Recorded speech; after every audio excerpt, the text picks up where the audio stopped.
Some places call you, not in words, but in whispers, in dreams, in silence so deep it feels like memory. We didn't just choose Uluru, Uluru chose us. We were 4 Bhutanese friends, scattered in a foreign land, working, living, surviving. But inside us, a spark was building, a shared calling, a place we had never seen, yet always felt. Uluru, the sacred red heart of Australia. In our belief, it is more than a rock. It is Zangdopelri, the copper-colored pure land of Guru Rinpoche, a realm where the earthly and the divine blur, where prayers don't echo, they land. For months, we planned. We searched. We watched every video. We asked ChatGPT. We read blogs and forums. But nothing gave us the full picture. Not the route, not the fuel gaps, not the permits, not the reality of the road. Everything was half information. Some even called the journey ambitious. Maybe it was. But we did it. Perth to Uluru and back in 8 days. Through sealed highways, unsealed red deserts, bush camps, and one sacred destination. We filmed everything, not to show off, but to give others what we didn't have. A clear guide and an honest story, full of mistakes, beauty, and silence. This is our journey. Uluru, a road to spirit. Before we dive into day 1, let's pause for a moment and look at the map. There are 3 main ways to reach Uluru from Perth. 1. The popular flight route, quick and easy, flying into Alice Springs or Ulara. 2. The long sealed road option, via Great Northern Highway, Highway 95, to Catherine, then south through Alice Springs. It covers around 3,800 kilometers one way, taking at least 4 to 5 days, mostly on sealed roads. 3. And then, the path we chose, the less traveled, adventurous route through the Central Road, cutting across the heart of the continent.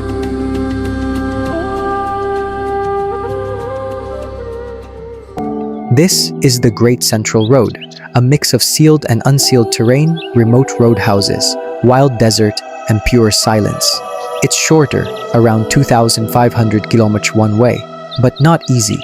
The road is rough in sections, fuel stops are sparse, and there's no mobile signal for hundreds of kilometers. It takes grit, preparation, and respect for the land. Most people fly or take the long sealed route. But for us, this wasn't about comfort. It was about purpose. We wanted to feel the land, the journey, and the hardship that purifies intention. We chose the road that tests you, the road that reveals Uluru, not just as a place, but as a presence. And now, let us show you the way we took, with all its mistakes, miracles, dust, and silence.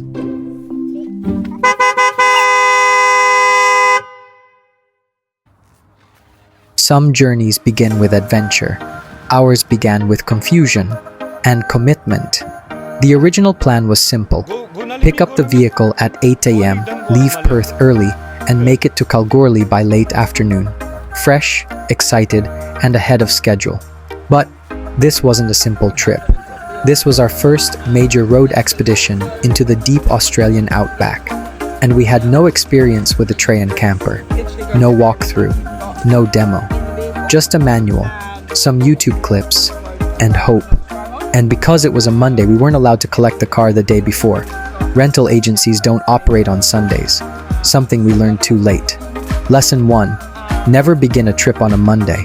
Always collect your vehicle a day early, especially if you're renting something as complex as a camper tray 4x4. By the time the paperwork was completed, safety checks done, and the Trayon loaded, we didn't leave Perth until 10:30 a.m., over 2 hours behind schedule. But we didn't panic. The air was clear.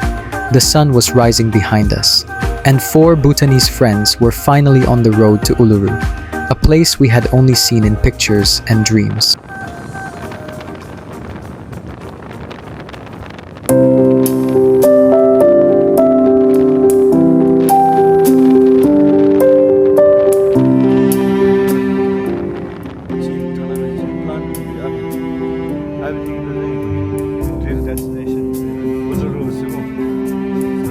대부분 아니 그치도 mundane life na do relative na boring me city life na that's how to outback na juga sih Tas share mo. share Oh man. Australian outback wild outbacks kangaroos emus camels on the road Red sand mo. Macam sini aram me Yusuf can go by flight. off road Oh. Kita macam real life experience bini be. We are driving this much long, chart the chiga be. meaning as camping life the experience bene mo Oh. camping life Actually, camping life plus road trip. You know, one place mishi totally blindy. Oh. Nalebe like it's almost 2,000 kilometers away. We have no idea lampalaba gazumunga. Gari din tupchiro. Nalu facility sansu be do gari chibuk chapchi. Well enough, guys. Let's rock it. Ani. Ngai the first time it hale mo road trip. Jay wasin sule. Distance amchi rin be mo. That's what I'm saying. That is the first day me 9 days 9 days this is road trip based on itinerary be watch the 8 days be ramashi kare suba. Actually based on itinerary start be was we were supposed to start at kamchi 8:39 start be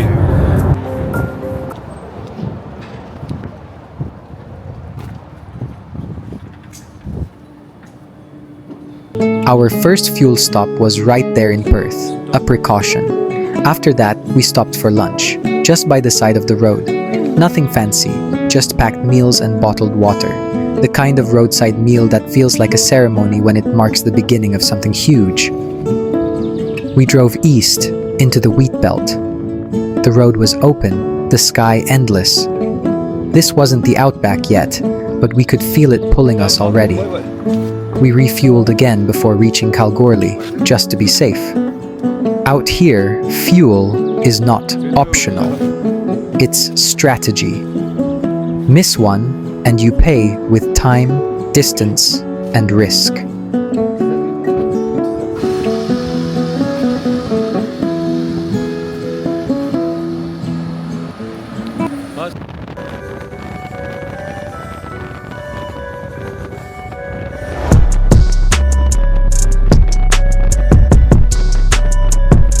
We reached Centennial Park in Kalgoorlie around 6:30 p.m., just after dark. It's a free campsite near town with public toilets, space to park, and nothing fancy. But what should have been an easy first camp became a disaster. We had no idea how to set up the Trayon tent.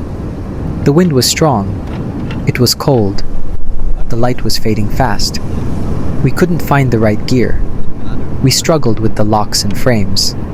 The outdoor kitchen setup felt awkward. Even finding the torch took time. Everything was first time confusion. We were slow, unprepared, and a little embarrassed.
Start the base, push me. Back.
The rooftop tent was supposed to take 3 minutes to set up. That's what the brochure said. But for us, it took over an hour. Nothing clicked the way it should. The wind kept pulling at the frame. We couldn't see properly. Our fingers were cold, and our patience was running thin. By the time we finished setting up the tent, cooked a simple dinner, and crawled into bed, it was already 10 p.m.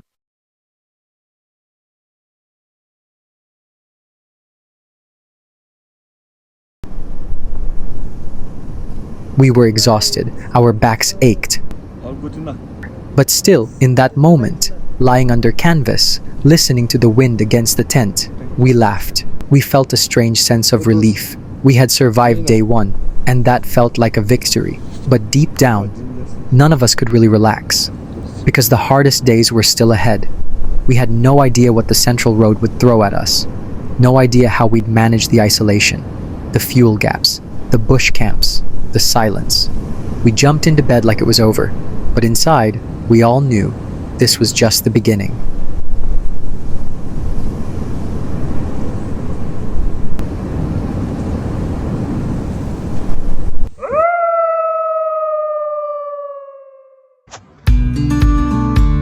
After the chaos of day one, day two didn't start with excitement. It started with exhaustion. We had gone to sleep after 10 p.m. following an hour-long rooftop tent struggle, cold wind, and a crash course in how not to camp. For my side, We as a woke host. late, tired, quiet. But despite the fatigue, there was a shift in our rhythm. We lit the stove early and decided to cook a proper meal. Our comfort food, sikampa with lafu, pork belly simmered in chili, fermented bamboo steaming in the pan. It wasn't just food, it was therapy. The smell floated through the air, curling through the cold like incense. That hot Bhutanese lunch, prepared in a foreign land with wind blowing through our open kitchen, gave us a quiet moment of joy, of home. After that, the errands began. We bought a monkey cap to prepare for the colder nights ahead, picked up extra groceries we missed on day one, bought a water flask, topped up on snacks. Then we filled the heart of our camper, the 90-liter onboard water tank. Water wasn't just a necessity, it was our shield against uncertainty. We repacked the Trayon, securing drawers, double-checking latches, running through our mental checklist. The tent came down quicker than yesterday. Things were falling into place.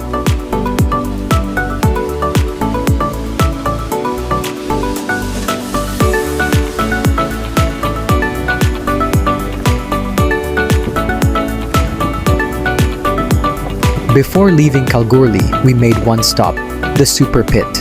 It's one of the largest open-cut gold mines in the world. Looking into it feels like staring into a wound on the earth, jagged, massive, and surreal. We stood there for a moment, quietly.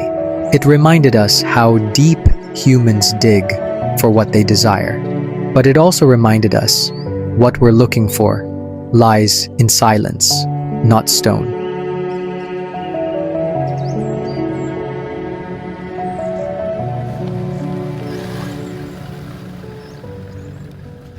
Before leaving Kalgoorlie, we filled up the main tank and topped off our spare jerry can for the first time, knowing the distances ahead would demand every drop. The view, 91 liters. How long is on the 120 liters from more? 140 liters, we should travel for like 1,000 kilometers. And today's journey is just 700 kilometers, right? No.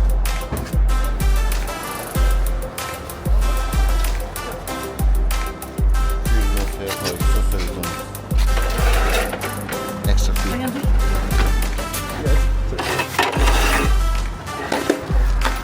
अहिले पुग्दैन नि भाइ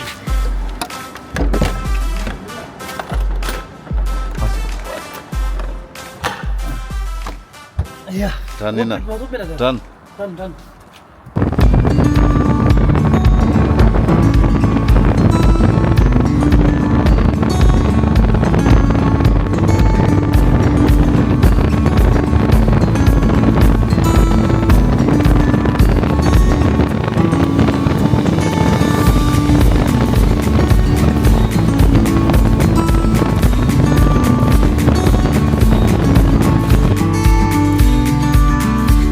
At Warburton, we did one last check and decided to refuel the jerry can again, topping it off to maximum. It might seem excessive, but out here, extra fuel isn't backup, it's insurance. Then, with full tanks, backup fuel, and all water filled, we faced the red track ahead and drove into the unknown.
And then, we crossed a line. We entered the Great Central Road.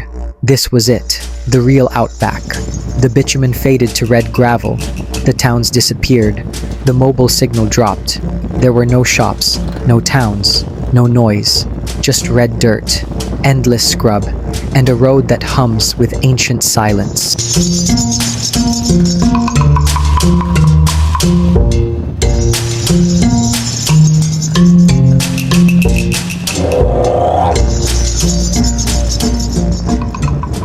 We drove in silence. The road wasn't hard yet, but it was already doing its work. It was stripping away the noise, stretching time, changing how we measured distance, not in kilometers, but in stillness.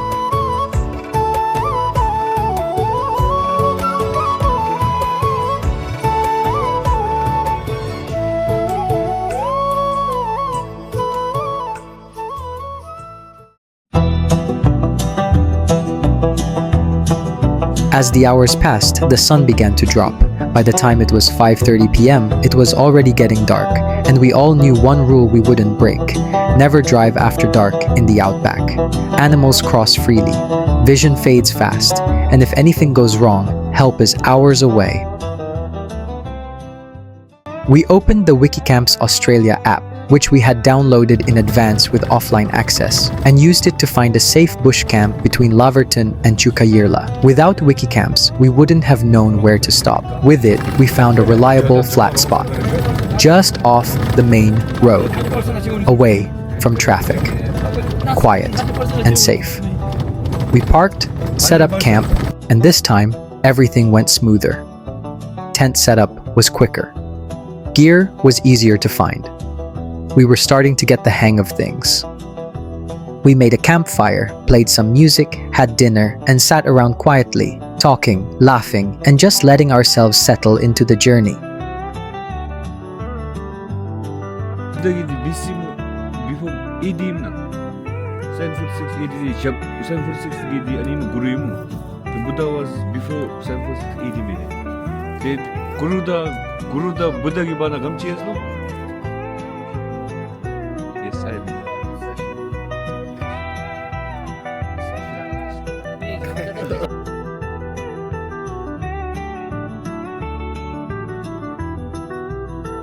Namnas ani jingi to. Cheregi rules chi cheregi. Ngal as time tek bini menya. It be down be and hagi dia. People this is me konte gaston dizam tamamen öyle bu indizam şimdi ya Rizat da beb and sugi ali chedem mes dache lam da beb ki dogi beb ki zog duvar tonche ga not bega Rizat de meme beb di bebra me beb di beb dursa da koy beb di şey biraz o bir pen binus duro ya This masters this Zangdopelri University'ler ve Zambeli skara same dosi Zangdopelri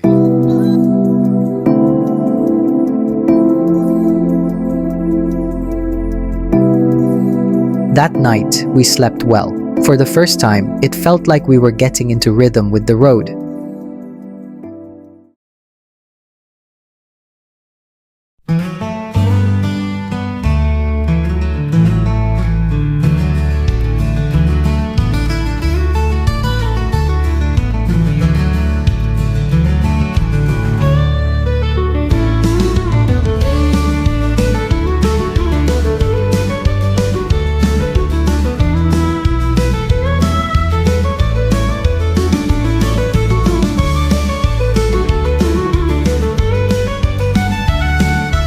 This was the first time we felt a sense of rhythm. No panic, no last-minute chaos. Just calm, preparation, and the road ahead. We woke up early, packed, cleaned up, and hit the road by 7:30 a.m. It felt like progress. For the first time, we weren't reacting to the road. We were moving with it.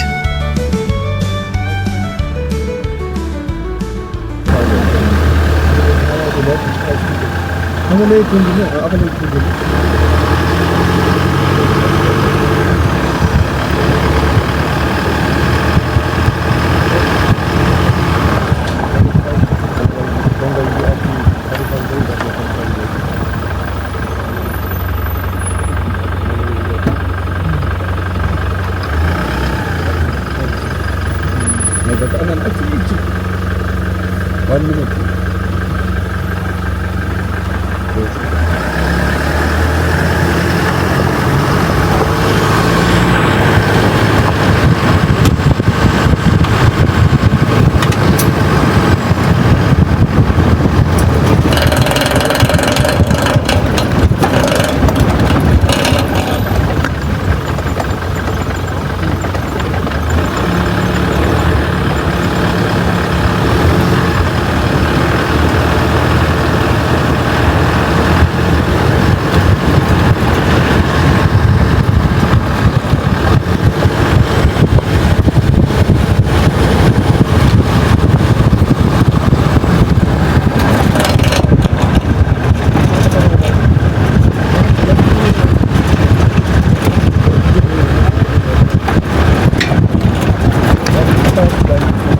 We checked our tire PSI and reduced the air pressure to suit the unsealed road ahead. For corrugated gravel tracks, this is essential. We brought our PSI down to 35 PSI plus 5 for the rear tires, 25 PSI plus 5 for the front tires, That adjustment gave us better traction, reduced the risk of tire damage, and made the ride smoother over the ripple-like surface. From there, the road stretched out endlessly, remote, quiet, and demanding.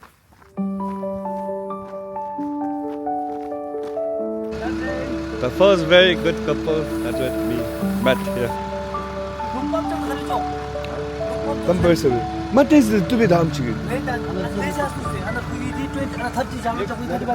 And that's when we started seeing them. Burned out cars, twisted metal, shells of vehicles half buried in dust.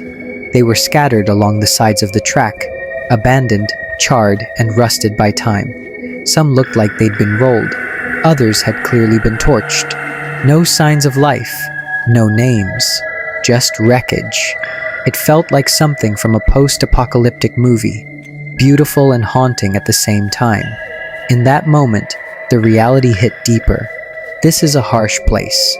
Not everyone makes it through, not every vehicle returns.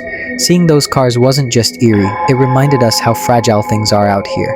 One mistake, one breakdown, one bad decision, and you're stranded in silence. It made us respect the road more. It made us listen harder, drive slower, and take nothing for granted.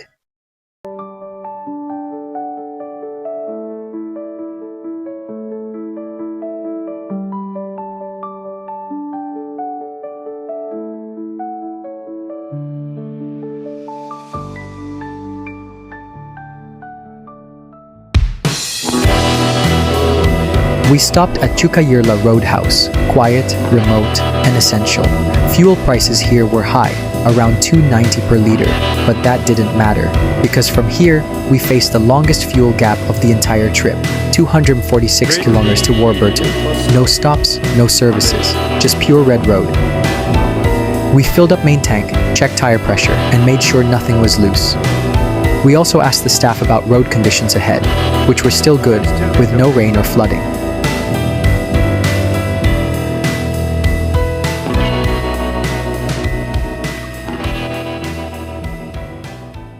Along the way, we saw a group of people by a broken-down car waving for help, but we remembered what a fuel station owner had warned us that only stop if you're 100% sure it's safe. This road is too remote for mistakes, so we continued, watching from the mirror, feeling helpless. One of the most useful features of our Trayon Hilux was the built-in UHF radio. It helped us communicate with long road trains coming from the opposite direction. We would call out, "Can we overtake, mate?" And they'd reply, "Copy that. You're all clear." It made us feel a little less alone in this wide, silent desert.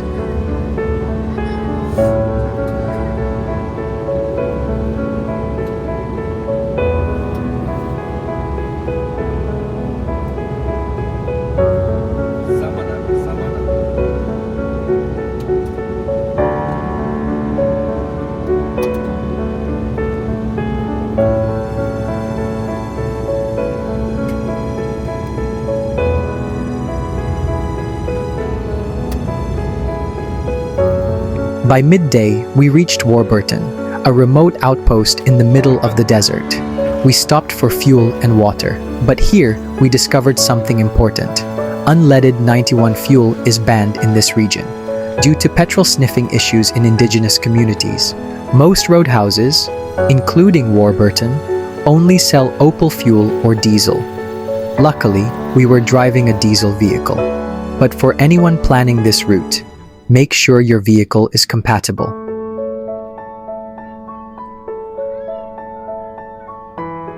Yeah, 2 kilo bedome davin. Lam cheka gesi da chekale ma.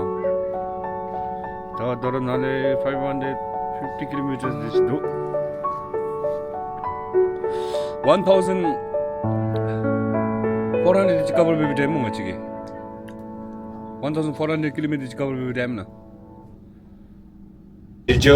After leaving Warburton, something unexpected happened. We had been out of mobile range for almost 2 days, and even the songs we downloaded offline wouldn't play. Maybe the apps didn't refresh. Maybe the desert just swallowed the signal. But instead of silence, we made it into fun. Inside the moving Hilux, we split into 2 teams for a singing competition. One rule, the last word of one song had to start the next song, using that same letter. It became intense and hilarious. Team A would end with Nacholuga.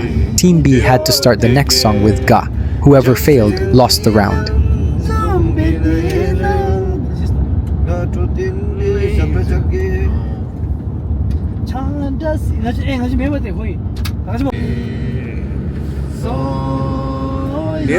We laughed, we challenged each other, and for hours the desert echoed not with music apps, but with our own voices, Bhutanese, raw, and full of joy. By 5:30 p.m., we decided to stop driving. Night driving out here is dangerous. We used the wiki camps to find a bush camp just past Warburton.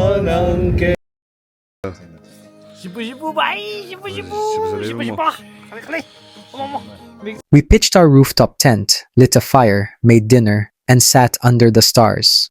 No sound, no signal, but everything felt complete. Day 3 wasn't just about survival, it was about creativity, connection, and carrying our culture with us. And as the fire faded into the night, we knew one thing for sure.